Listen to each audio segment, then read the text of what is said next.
सोमवार 21 एप्रिल 2025 मतेलिखित शुभवर्तमानातून घेतलेले वाचन।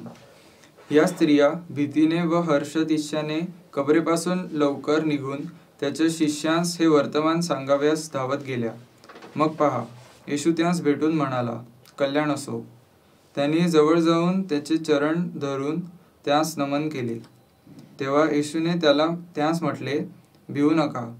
जा, माझ्या भावास सांगा की त्यांनी गालिलात जावे, तेथे मी त्यांच्या दृष्टीस पडेल।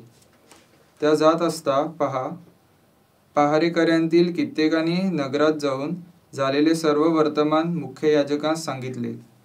तेव्हा त्यांनी व वडिलांनी मिळून मसलत केली आणि शिपायांस पुष्कळ पैसे देऊन सांगितले की आम्ही झोपेत असताना त्यांच्या शिष्यांनी रात्री येऊन त्याला चोरून नेले असे म्हणा, आणि ही गोष्ट सुभेदाराच्या कानावर गेली तर आम्ही त्याची समजूत घालून तुमच्या निर्धास्त करू। मग त्यांनी पैसे देऊन शिकवल्याप्रमाणे केले, आणि ही जी गोष्ट यहुदी लोकांमध्ये पसरविण्यात आली ती आजपर्यंत चालू आहे। चिंतन। आज ईस्टर ऑक्टेवचा पहिला दिवस आहे। ऑक्टेव म्हणजे 8।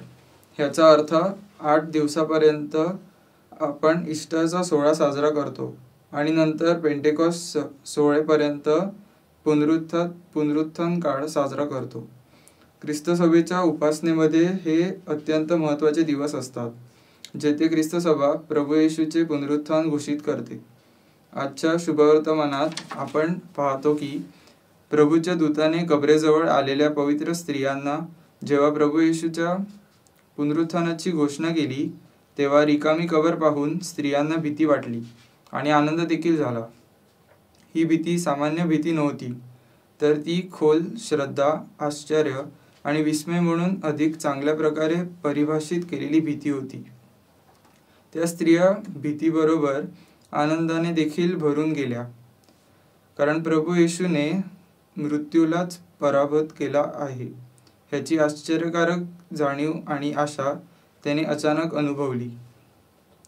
त्या गोंधळलेल्या होत्या, पण विश्वासाने भरलेल्या होत्या, ज्यामुळे त्यांना खात्री झाली की काहीतरी विलक्षण घडले आहे।